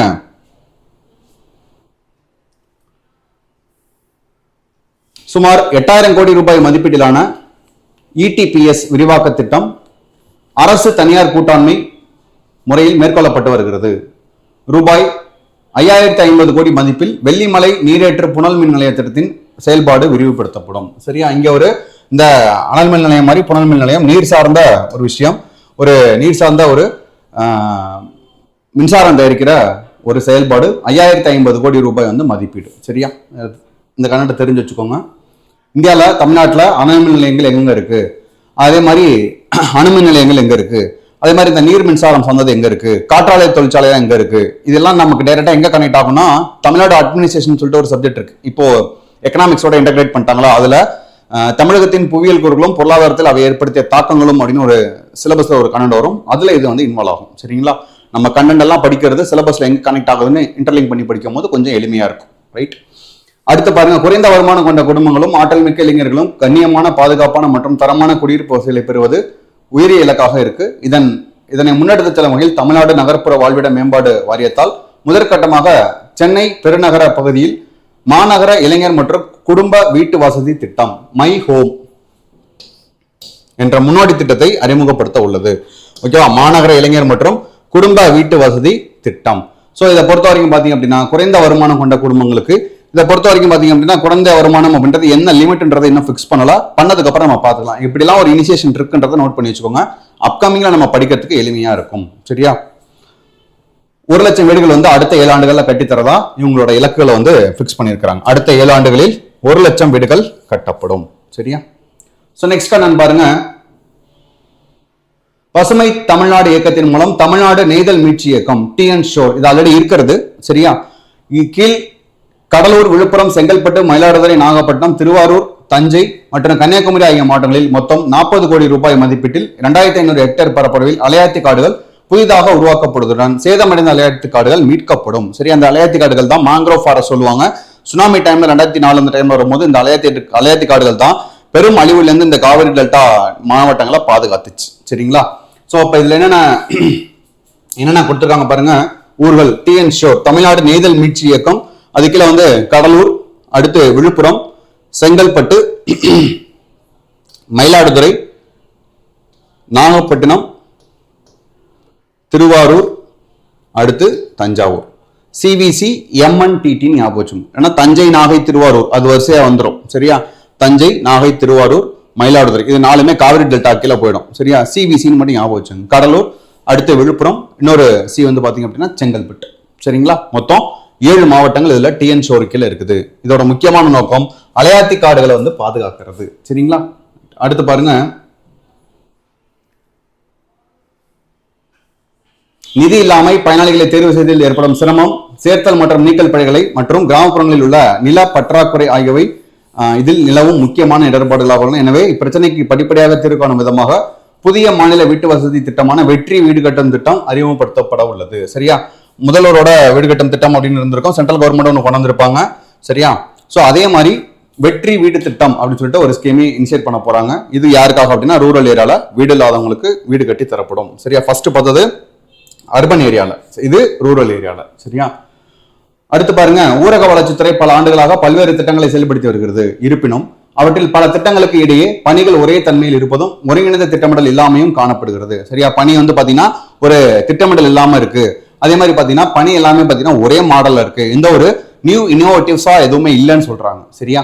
எனவே ஊரக வளர்ச்சித்துறையின் அனைத்து உள்கட்டமைப்பு திட்டங்களையும் ஒருங்கிணைத்து தமிழ்நாடு கிராமப்புற அதிகாரம் அளித்தல் மாற்றும் மற்றும் மறுமலர்ச்சி முன்னெடுப்பு TN வெற்றி அப்படின்ற ஸ்கீம், தமிழ்நாடு கிராமப்புற அதிகாரம் அளித்தல் மாற்றம் மற்றும் மறுமலர்ச்சி முன்னெடுப்பு அப்படின்ற ஒரு விரிவான திட்டத்தை வந்து ஏற்படுத்த போறாங்க. எதுக்காக அப்படின்னா பல ஆண்டுகளா ஊரக வளர்ச்சி திட்டம் அதுல வந்து பாத்தீங்க அப்படின்னா ஒரே மாடல்ல இருக்கிறதும், ஒரு பிளானிங் வந்து எக்ஸிகியூஷன் சரியில்லாம இருக்கிறதும், திட்டமிடலே முதல்ல சரியில்லாம இருக்கிறத களையறதுக்காக இதை ஏற்படுத்துறாங்க. TN வெற்றி. சரியா? தமிழ்நாடு கிராமப்புற அதிகாரம் அளித்தல் மாற்றம் மற்றும் மறுமலர்ச்சி முன்னெடுப்பு. சரியா? ஞாபகம் வச்சுக்கோங்க. இதெல்லாம் ரொம்ப ரொம்ப முக்கியமானது. அதனாலதான் ஒரு தடவைக்கு 2 தடவை இன்சிஸ்ட் பண்ணி சொல்றேன். அடுத்து சுய உதவி குழுக்கள் பல ஆண்டுகளாக வளர்ச்சி பெற்று சிறந்த நிலையை அடைந்துள்ளன. ஸோ இந்த செல்ஃப் ஹெல்ப் குரூப்ஸ் அப்படின்னு பார்த்திருப்போம். இதுலயுமே நீங்க நோட் பண்ணிக்கோங்க, இந்த செல்ஃப் ஹெல்ப் குரூப்ஸ் அப்படின்றத முதல்ல எப்ப ஸ்டார்ட் பண்ணாங்க, அபிஷியலா ஆத்தென்டிகேட்டடா தமிழ்நாட்டில் எவ்வளவு இருக்கு, இந்தியா லெவலில் எவ்வளவு இருக்கு நோட் பண்ணிக்கோங்க. இந்த செல்ஃப் ஹெல்ப் குரூப்ஸ்க்காக வேற ஏதாவது இனிஷியேட்டிவ் ஸ்கீம் கொண்டு வந்திருக்காங்களா எல்லாத்தையுமே கமெண்ட் பண்ணுங்க. இப்போ மக்கள் பீப்புளுக்கு பாத்தீங்க அப்படின்னா செல்ஃப் ஹெல்ப் குரூப்ல வந்து ஏதாவது ஒரு மானியங்கள் கொடுப்பாங்க, ஏதாவது ஒரு உதவித்தொகை கொடுப்பாங்க. அவங்களால வந்து பாத்தீங்கன்னா ஏதாவது ஒரு அதை வச்சு அவங்க தொழில் செஞ்சுட்டு பண்ணிட்டு இருந்தாங்க. இப்போ அதை கொஞ்சம் மாடிஃபை பண்ணி அதை கொஞ்சம் என்ஹான்ஸ் பண்ண போறாங்க. என்ன பண்றாங்க அப்படின்னா பாருங்க, தமிழ்நாட்டில் சுய உதவி குழுக்கள் பல ஆண்டுகளாக வளர்ச்சி பெற்று சிறந்த நிலையை அடைந்துள்ளன. இருப்பினும் இனிவரும் காலங்களில் சுய உதவி குழுக்களை குறுந்தொழில் நிறுவனங்களாக, இதான் ரொம்ப ரொம்ப முக்கியம், சிறுதொழில் நிறுவனங்களாக அடுத்த கட்ட வளர்ச்சி மற்றும் மேம்பாடு நிலைக்கு உயர்த்த வேண்டிய அவசியம் ஏற்படுத்தப்பட்டுள்ளது. இது மூலியமா இந்த ஸ்கீம் தொடங்குறாங்க, சிங்கப்பெண்கள் வலிமைப்படுத்தும் திட்டம். சரியா? சிங்கப்பெண் சிறப்பு அதிரடிப்படை திட்டம்ன்றது அது காவலர்களுக்காக உள்ளது. இங்க பாத்தீங்கன்னா சிங்கப்பெண்கள் வலிமைப்படுத்தும் திட்டம். இந்த பேர் அப்படியே எக்ஸிக்யூட் ஆகுமா அப்படின்னா வரும்போது தான் நமக்கு தெரியும். இப்போதைக்கு அவங்க கொடுத்துருக்க பட்ஜெட்ல இந்த இனிஷியேஷனை நம்ம பார்த்துக்கிறோம். கிளியருங்களா? ஸோ அடுத்து வரும்போது பேர்கள் ஒருவேளை சேஞ்ச் பண்ணி வரலாம். இதே பேர்ல வந்து ஏதாவது மாடிஃபிகேஷன் இல்லாம கூட அப்படியே கண்டினியூ ஆகிறதுக்கு வாய்ப்பு இருக்கு. ரைட்? அடுத்து பாருங்க, நெக்ஸ்ட் கண்ணன் பார்ப்போம். யூஸ்ஃபுல்லா போயிட்டு இருக்கா உங்களுக்கு? அடுத்து பாருங்க, கமெண்ட் பண்ணுங்க, யூஸ்ஃபுல்லா போயிட்டு இருக்கா அப்படின்னு சொல்லிட்டு. அடுத்து உணவு மானியத்திற்காக இந்த அரசு ரூபாய் 14,000 கோடி திருத்த வரவு செலவு திட்ட மதிப்பீட்டில் ஒதுக்கீடு செய்கிறது. சோ உணவு மானியத்துக்காக 14,000 கோடி வந்து செலவு பண்றாங்க. இந்த திருத்த வரவு செலவு திட்டத்தை மதிப்பீடுகளில் உணவு நுகர்வோர் பாதுகாப்புத்துறைக்கு ரூபாய் 14,830 கோடி வந்து ஒதுக்கியிருக்காங்க. இந்த பணம் ஒதுக்கீடெல்லாம் படிக்கணுமா அப்படின்னா சில நேரங்களில் இப்போ ரீசெண்ட் டைம்ல கொஸ்டின்ஸ் கேட்டிருக்கிறாங்க. எல்லாத்துக்குமே இல்லைனாலும் பள்ளிக்கல்வித்துறைக்கு, ஆதி திராவிட நலத்துறைக்கு, முக்கியமா இந்த மாதிரி விமன் எம்பவர்மெண்ட்டுக்கு, ஸோ இந்த மாதிரி வேளாண்மைக்கு, இந்த மாதிரி முக்கியமான சில விஷயத்துக்கு மட்டும் பார்த்து வச்சுப்போம். பை த லக்கு கண்டிப்பா வந்து நமக்கு படிக்கிறது அங்கே கிளிக் ஆகும். கவலைப்படாம நீங்க பாட்டு ப்ரிப்பேர் பண்ணிட்டு இருங்க. சரியா? ரைட். அடுத்து, ஸோ இது இங்கிலீஷ்ல கிடைக்கல, அதனால தான் இங்கிலீஷ் மீடியம் ஸ்டூடெண்ட்ஸ் இதை நினைச்சு யோசிச்சுட்டு இருக்காதீங்க. புரியலன்னு யோசிக்காதீங்க. சும்மா படிச்சு பாருங்க, உங்களுக்கு புரியும். சிம்பிளா தான் இருக்கு, ஒன்றும் காம்ப்ளிகேட்டான வேர்ட்ஸ்லாம் எதுவும் கிடையாது. சரிங்களா? கிடைச்சதுன்னா நம்ம இங்கிலீஷ்ல வந்து பிளான் பண்ணிக்கலாம். ஓகே. பெண்களின் பாதுகாப்பை மேம்படுத்துவதற்காக பெண்கள் தலைமையிலான காவல் பணிகள், அவசரகால நடவடிக்கை மற்றும் குற்றத்தடுப்பு நடவடிக்கைகளுக்காக சிங்கப்பெண் சிறப்பு அதிரடிப்படை அமைக்கப்பட்டுள்ளது. இது லைவ்ல வந்துருச்சு. கொஸ்டின் கேட்போமா? இந்த சிங்கப்பெண் சிறப்பு அதிரடிப்படைன்றது எந்த நாள்ல இருந்து நடைமுறைப்படுத்தினாங்க?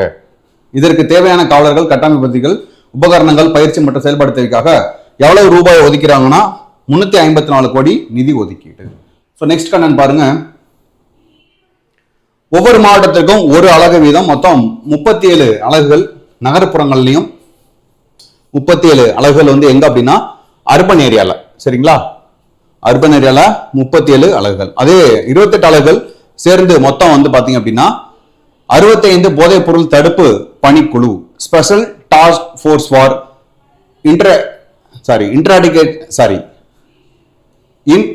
Eradication of narcotics and gangs, sting அப்படின்ற ஒரு விஷயத்தை வந்து உருவாக்குறாங்க. Sting, STING, special task force for interdiction of, அது ஸ்பெல்லிங் சொல்லும்போது கொஞ்சம் மாற்றி சொல்லிட்டேன், எனக்கு கொஞ்சம் இங்கே பிளரா இருக்கு, அதனால வார்த்தைகள் கொஞ்சம் மிஸ்டேக் பண்ணிட்டேன். திரும்ப சொல்றேன், கவனிச்சுக்கோங்க. Special task force for interdiction of narcotics and gangs, sting அப்படின்ற ஒரு விஷயம், போதைப் பொருள் தடுப்பு பணிக்குழு அப்படின்றத உருவாக்க போறாங்க. போதைப் பொருட்களின் கடத்தல், விற்பனை, தவறான பயன்பாடு தொடர்பாக நிதி சார்ந்த புலன் விசாரணைகள் மேற்கொள்ளப்படுவதோடு சொத்துக்களை முடக்குதல் உள்ளிட்ட கடுமையான சட்ட நடவடிக்கைகளும் மேற்கொள்ளப்படும். சரியா? ஞாபகம் வச்சுக்கோங்க. புலன் விசாரணைகள் கொஞ்சம் ஸ்ட்ரிக்டா கொண்டு போறாங்க. அதே மாதிரி யாரெல்லாம் அந்த மாதிரி ட்ரக்ஸ் யூஸ் பண்றதுல, ட்ரக்ஸ் வந்து கடத்துறதுல வந்து பண்றாங்களோ அவங்களோட சொத்துக்கள் முடக்கப்படுறதுலையும் அது முக்கியமா கொண்டு வர போறாங்க. சரியா? ஸோ அடுத்த இனிஷியேஷன் பாருங்க. இது எல்லாமே நம்ம இனிஷியேஷன் தான் சொல்லலாம். சரியா? ஸோ ரொம்ப யூஸ்ஃபுல்லாக நிறைய விஷயங்கள் இருக்கா, நம்ம இனிஷியேஷனாக பார்த்துக்கலாம். போதைப் பொருள் இல்லாத தமிழ்நாட்டை உறுதி செய்யும் நோக்கில் இந்த அரசு ஒரு மறுவாழ்வு நிதியை உருவாக்கும். இதுக்காக 70 கோடி ரூபாய், இது ரீசெண்ட் டைம்ல ரொம்ப முக்கியமா பேசப்பட்டு இருக்கு, பார்த்து வச்சுக்கோங்க. 70 கோடி ரூபாய் ஒதுக்கீடு செய்யப்படுகிறது. போதைப் பொருள் மற்றும் போதை பழக்கத்தில் இருந்து விடுபடவும் அதிலிருந்து மீண்டு வரவும் உதவி தேவைப்படும் நபர்களுக்கு மறுவாழ்வு அளிப்பதற்காக இந்த நிதி வந்து முதன்மையாக பயன்படுத்தப்படுகிறது. எதுக்காக அப்படின்னா மறுவாழ்வு அப்படின்ற ஒரு விஷயத்துக்காக, போதை இல்லாத தமிழ்நாடு அப்படின்றத உருவாக்குறதுக்காக. மாண்புமிகு தமிழ்நாடு முதலமைச்சர் விபத்து நிவாரண நிதி திட்டத்திற்காக 2026-27 ஆண்டிற்கான திருத்த வரவு செலவு திட்டத்தை மதிப்பீடுகளில் 200 கோடி ரூபாய் ஒதுக்கப்படுகிறது. 2026-27 நிதியாண்டில் பல்வேறு சாலை பாதுகாப்பிற்கான பணிகளை மேற்கொள்வதற்காக சாலை பாதுகாப்பு நிதியின் கீழ் 130 கோடி ஒதுக்கப்படுகிறது. விபத்துக்காக பாத்தீங்கன்னா 200, சாலை பாதுகாப்புக்காக 130, அது தனியா. சரி, இதே மாதிரி இந்த இதுக்கு முன்னாடி என்ன பண்ணியிருந்தாங்கன்னா இந்த சாலை பாதுகாப்புக்காக என்னென்னலாம் இனிஷியேஷன் பண்ணியிருக்கிறாங்க அப்படின்றத கமெண்ட் பண்ணுங்க. சரியா? கேட்குற ஆன்சர் பண்றீங்களா? ஓகே. நம்மை காக்கும் 48 அப்படின்னு ஒன்று ஆரம்பிச்சிருப்பாங்க. இது எப்போ ஆரம்பிச்சாங்க?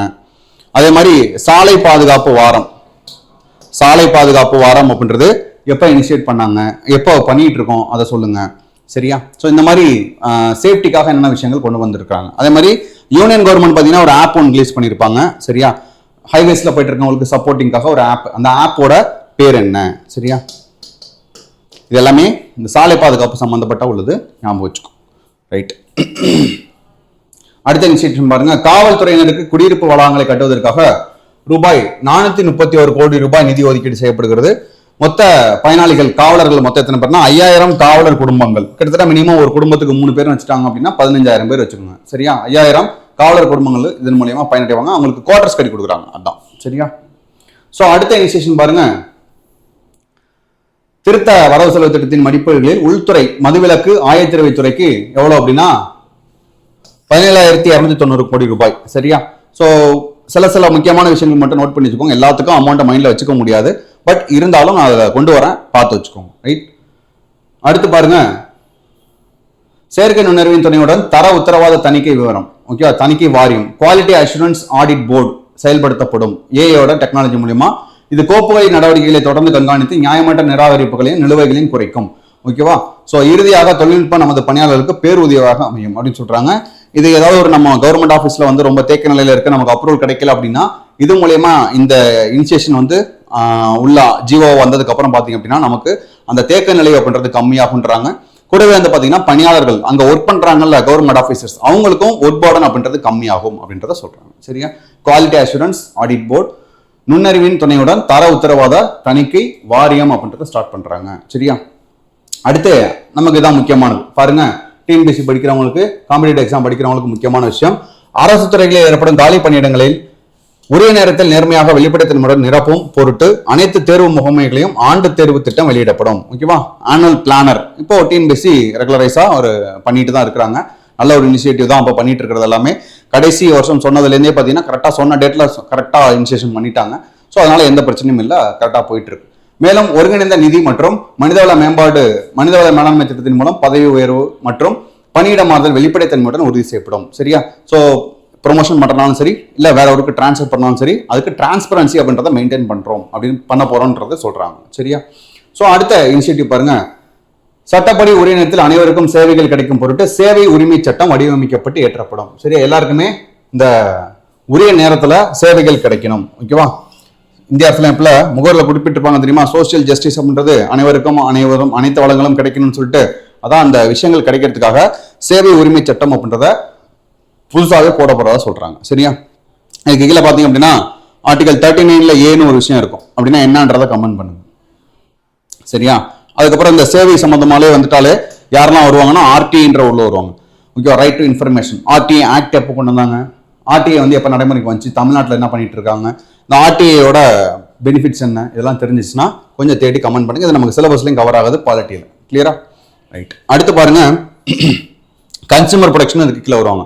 கன்சூமர் ப்ரொடெக்ஷன் ஆக்ட் எப்போ ஃபர்ஸ்ட் போட்டாங்க, அதுக்கப்புறம் அதை எப்போ ரிவைஸ் பண்ணாங்க, பழசுக்கும் இப்பொழுதுக்கு என்ன வித்தியாசம் இருக்கு, கன்சூமர் ப்ரொடெக்ஷன்ல எந்தெந்த விஷயங்களுக்கு உடனே ஒரு 48 மணி நேரத்துக்குள்ள ஆன்சர் கொடுக்கணும். அப்புறம் பாத்தீங்க அப்படின்னா இந்த கன்சூமர் ப்ரொடெக்ஷன்ல என்னென்னலாம் ஆக்ட் கொண்டு வந்திருக்காங்க. ஆர்டிஐலையுமே அதே மாதிரி பார்த்தீங்கன்னா ஆர்டிஐ சட்டம் ஃபர்ஸ்ட் கொண்டு வந்தது, அதுக்கப்புறம் ரிவைஸ் பண்ணது.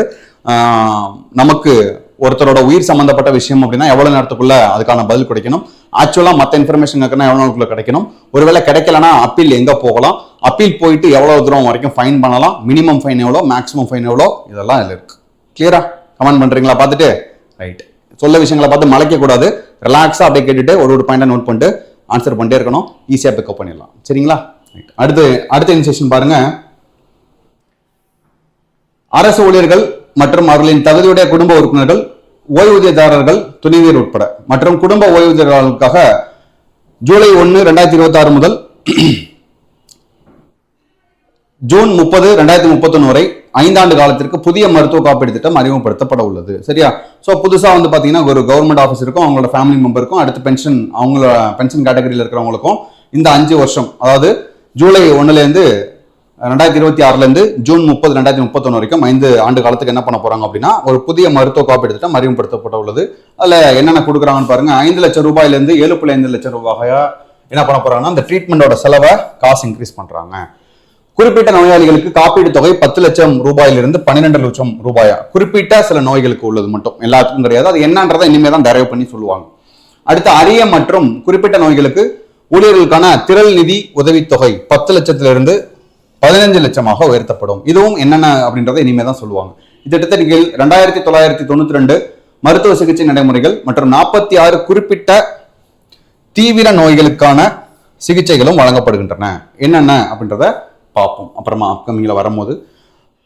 1535 அங்கீகரிக்கப்பட்ட தனியார் மருத்துவமனைகள் மற்றும் அரசு மருத்துவமனை நிறுவனங்கள் மூலம் சிகிச்சை பெறும் வசதி ஏற்படுத்தப்பட்டுள்ளது. தனியார் மருத்துவமனைக்கு இதில் உண்டு, கவர்மெண்ட் ஹாஸ்பிட்டலுக்கு இது உண்டு. சரியா? ஸோ ஓவராலாக பார்த்தீங்க அப்படின்னா இதோட திட்டம் 47,240 கோடி ரூபாய் வந்து ஓவராலாக ஒதுக்குறாங்க. சரி, எல்லாருக்கும் சேர்த்து. அடுத்த இனிஷியேஷன் பாருங்க. நமது வரலாற்றை சிறப்புமிக்க இடங்களை சர்வதேச தரத்திற்கு உயர்த்தும் நோக்குடன் மாமல்லபுரத்தை ஒரு சர்வதேச சுற்றுலா தலமாக அரசு முழுமையாக மேம்படுத்தும். சரியா? இது ஏற்கனவே 2024 குரூப் 1ல கேட்டிருந்தாங்க. அதிகமான சுற்றுலா பயணி வர்றது எங்க அப்படின்னா மாமல்லபுரம்.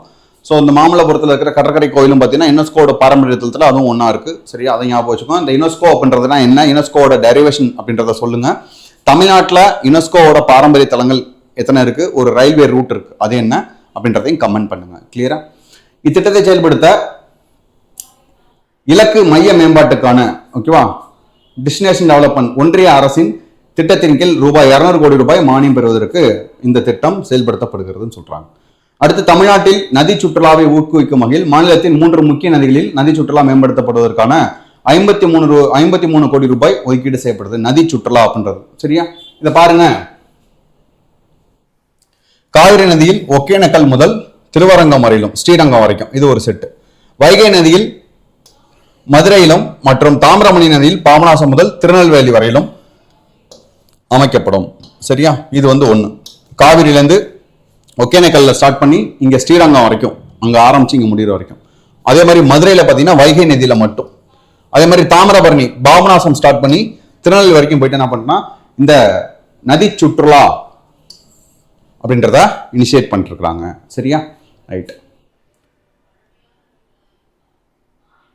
சுற்றுலா தலங்களையும் இயற்கை சார்ந்த சுற்றுலா மையங்களையும் மேம்படுத்தி விரிவுபடுத்தும் நோக்கில் இந்த அரசு சூழல் சுற்றுலா இயக்கம் என்ற திட்டத்தை அறிமுகப்படுத்தும். சரியா, சூழல் சுற்றுலா இயக்கம், சுற்றுலா தலங்களையும் இயற்கை சார்ந்த சுற்றுலா மையங்களையும் மேம்படுத்துறதுக்கு சூழல் சுற்றுலா இயக்கம். இத்திட்டத்தின் கீழ் மலையேற்ற பாதைகள், வனவிலங்கு மற்றும் சுற்றுலாக்கள், பறவைகள் பார்வையிடும் பாதைகள் மற்றும் படகு சவாரி, சுற்றுச்சூழலுக்கு உகந்த தங்குமிட வசதி, வழிகாட்டி மையங்கள், பார்வையாளர் மையங்கள் ஆகியவை உருவாக்கப்பட்டு மேம்படுத்தப்படும். சரியா, ஞாபகம் வச்சுக்கோங்க.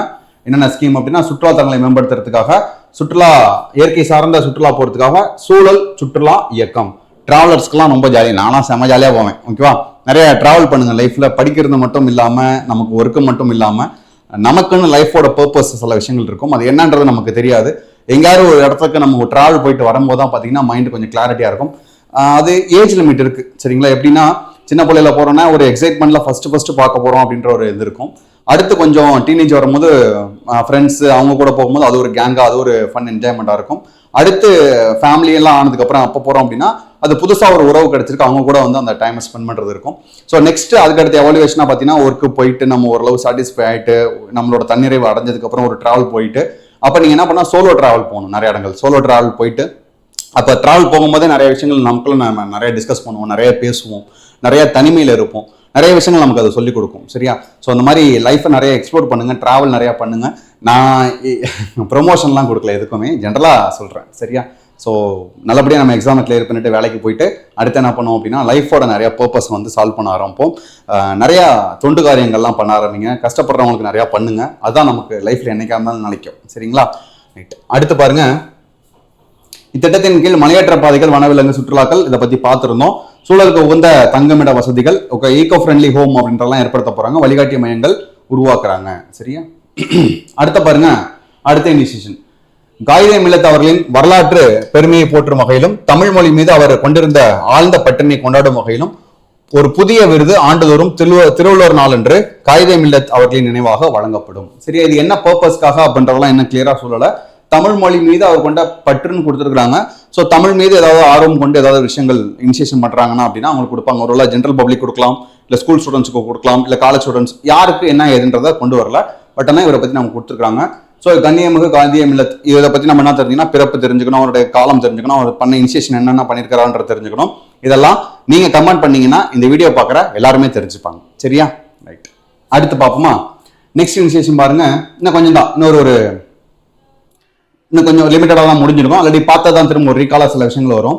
சரி, இன்னும் ஒரு 5-6 ஸ்லைட்ஸ் தான் வரும், முடிஞ்சிடும். சரியா, ஸோ அடுத்து பாருங்க, 15,000 கோடி ரூபாய் வருவாய் நம்மால் அடைய முடியும். அதாவது 1.5 ட்ரில்லியன் ஏற்கனவே பார்த்தது தான். மேலும் புகழ்பெற்ற பொருளாதார நிபுணர் மாண்டேங்கி சிங் அலுவாலியா தலைமையில் ஒரு உயர்நிலை வருவாய் மேம்பாட்டு குழு அப்படின்றத அமைக்கிறாங்க. ஆல்ரெடி நம்ம பார்த்த இன்ஃபர்மேஷன் தான். அடுத்து நேர்மறையான தாக்கத்தை மதிப்பிட்டு மறுஆய்வு செய்வதும் அரசின் திட்டங்களை தேவைப்படும் அனைத்து மக்களுக்கும் உண்மையிலேயே பயனடைய செய்ய உறுதி செய்வதும் குறித்து மாநில அரசுக்கு ஆலோசனை வழங்குவதற்கு இதே போன்ற உயர்நிலை செலவின சீர்திருத்த குழுவும் அமைக்கப்படுகிறது. ஓகேவா, மாண்டேங்கி சிங் அலுவாலியா தலைமையில அமைக்கிற உயர்நிலை வருவாய் மேம்பாட்டு குழு. அதே மாதிரி பாத்தீங்கன்னா அடுத்து உயர்நிலை செலவின சீர்திருத்த குழு 2 குழுக்கள் அமைக்க போறாங்க.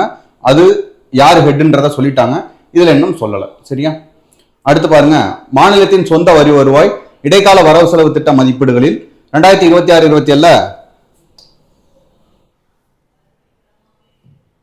2,29,579 கோடி ரூபாய் கணிப்புடன் ஒப்பிடுகையில் இப்போ இது வந்து இதுக்கு முன்னாடி இருந்த கவர்மெண்ட் கொடுத்தது, இப்போ இவங்க ரிலீஸ் பண்ணி இப்ப நம்ம பார்த்துட்டு இருக்கிறதுல திருத்தப்பட்ட வரவு செலவு திட்ட மதிப்பு. சரியா, ரிவர்ஸ்டு பட்ஜெட் எஸ்டிமேஷன் அப்படின்னு சொல்லுவாங்க, RBE.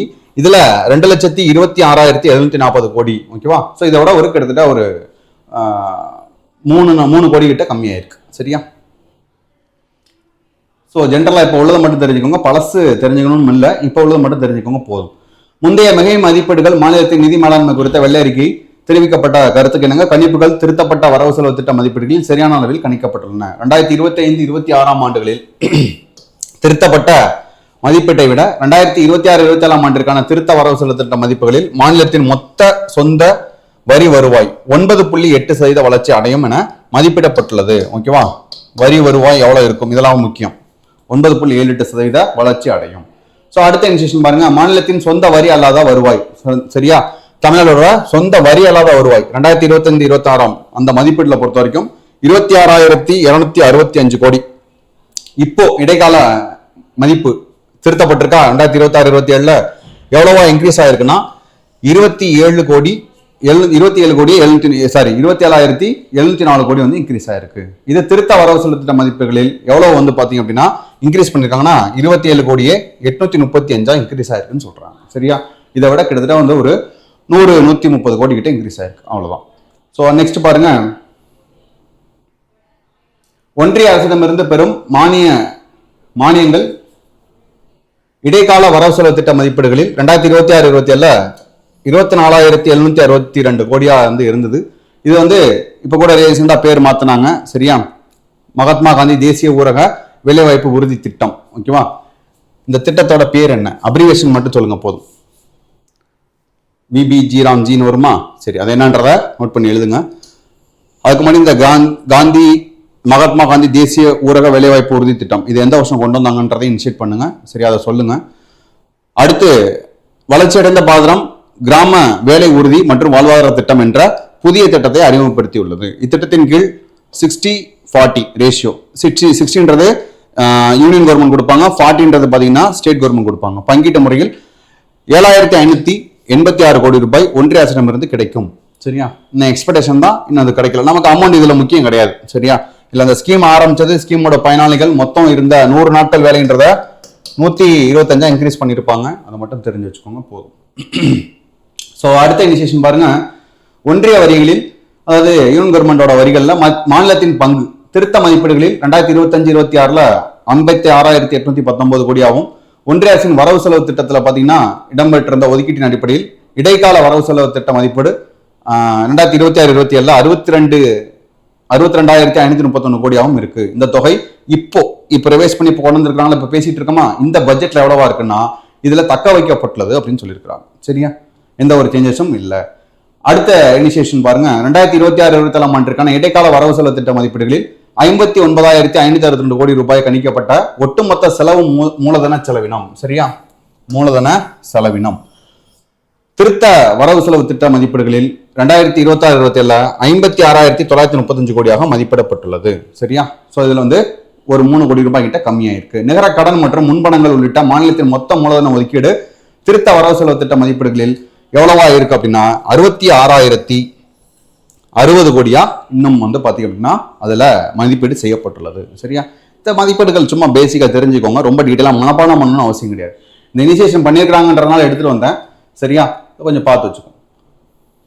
ஸோ இன்னும் ஒரு சில ஸ்லைட்ஸ் மட்டும் தான் இருக்கு, முடிச்சிடலாம். திருத்த வரவு செலவு திட்டத்தின் மதிப்பீடுகள் 2026-27 நிதி பற்றாக்குறை இடைக்கால வரவு செலவு திட்ட மதிப்பீடுகள் 2026-27 இருந்த 1,21,941 கோடி உடன் ஒப்பீடுகளில் 1,21,819 கோடியாக இருக்கும் என மதிப்பிடப்பட்டுள்ளது. எது அப்படின்னா இந்த இடைக்கால வரவு செலவு திட்ட மதிப்பீடுகள்ல பாத்தீங்க அப்படின்னா இந்த திருத்த வரவு செலவு திட்டம் அதுல கொண்டு வந்தது. இது தமிழ்நாடு நிதி பொறுப்பு சட்டம் 2003 நிர்ணயிக்கப்பட்டது. நம்ம ஆரம்பிச்சதுல இருந்து இந்த விஷயத்த வந்து 2-3 தடவை பார்த்துட்டோம், ஞாபகம் வச்சுக்கோங்க. சரியா, நிதி பற்றாக்குறை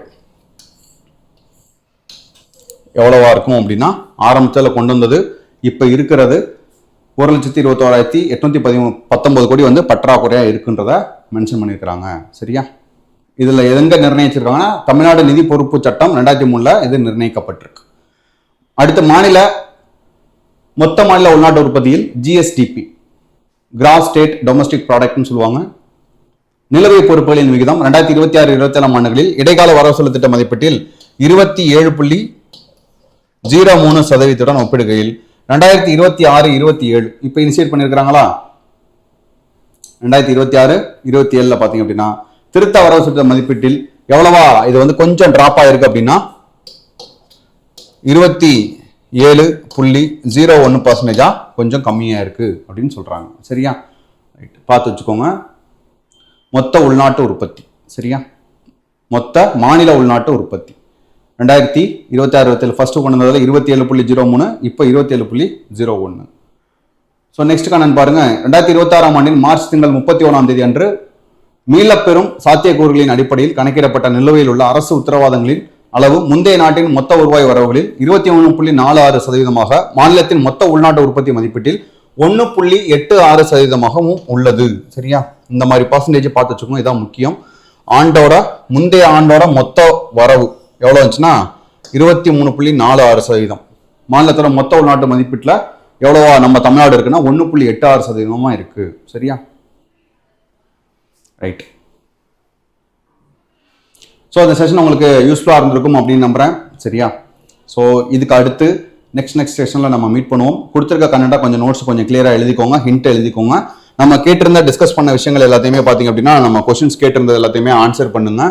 செஷன் எப்படி இருந்துச்சு அப்படின்றதையும் கமெண்ட் பண்ணுங்க. சரியா, ஆல்மோஸ்ட் எனக்கு தெரிஞ்ச வரைக்கும் உங்களுக்கு இந்த செஷன் யூஸ்ஃபுல்லாக இருந்திருக்கும் அப்படின்னு தான் நம்புறேன்.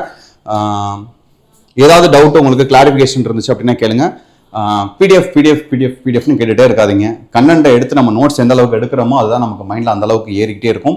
சரியா, ஸோ இதுக்கு அடுத்த செஷன் வந்து பட்ஜெட் செஷன். அடுத்து 2வது பார்ட்டாக இருக்கிறது அக்ரி பட்ஜெட், அதை பற்றி பார்ப்போம். அடுத்த செஷனில் மீட் பண்ணுவோம். Thank you all, bye bye.